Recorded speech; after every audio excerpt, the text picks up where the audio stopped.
In today's presentation, we'll discuss how you can discover your ideal side hustle.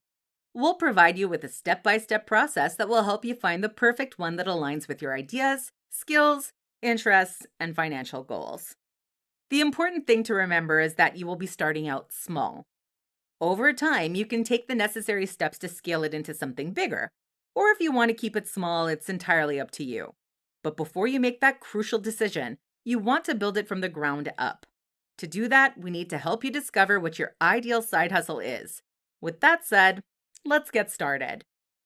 Of course, you want to be absolutely sure of what your passions and interests are. One thing we can ask is, what is one thing that you cannot stop talking about?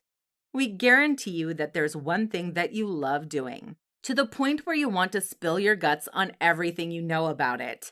Whatever that may be, it is possible to turn it into a moneymaker.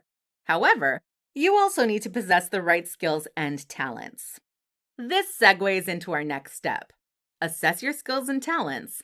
Which of these do you excel at? Once you have a list of these written down, the important part is to decide which ones you're willing to put to good use. This means you'll be utilizing these in an effort to help people with a specific problem that they need to solve. At the same time, they need to be willing to pay for the service you provide. That's the nature of business. Once you're able to identify the skills that you can use for a profitable side hustle, it's time to move on to the next step.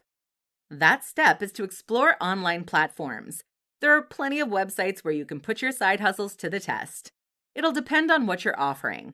For example, if you're offering writing services or graphic design, you may take advantage of websites like Upwork, Fiverr, Etsy, and TaskRabbit, among others.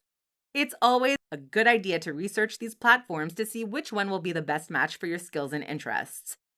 Next, test the waters. To do this, you want to start out small. This means to invest in a little bit of time and resources instead of all of them right away. You want to conserve them for later or whenever you need to scale to something much larger. Take on a few projects or offer your services on a part-time basis. Be sure to determine whether or not they're a good fit for your schedule or lifestyle. From there, you'll be able to set aside a time that will help you perform the tasks and responsibilities that your side hustle entails. This will do it for our presentation. Before you leave, a few parting words that we think will stick with you. Your side hustle idea may come to you by complete accident, or it can be done just by spending time brainstorming. Regardless, it is important to take your time and put the pieces of the puzzle together. When this happens, you'll want to test out small and do a trial run of what you'll offer for your product or services. With that said, we would like to thank you for checking out this presentation. See you next time.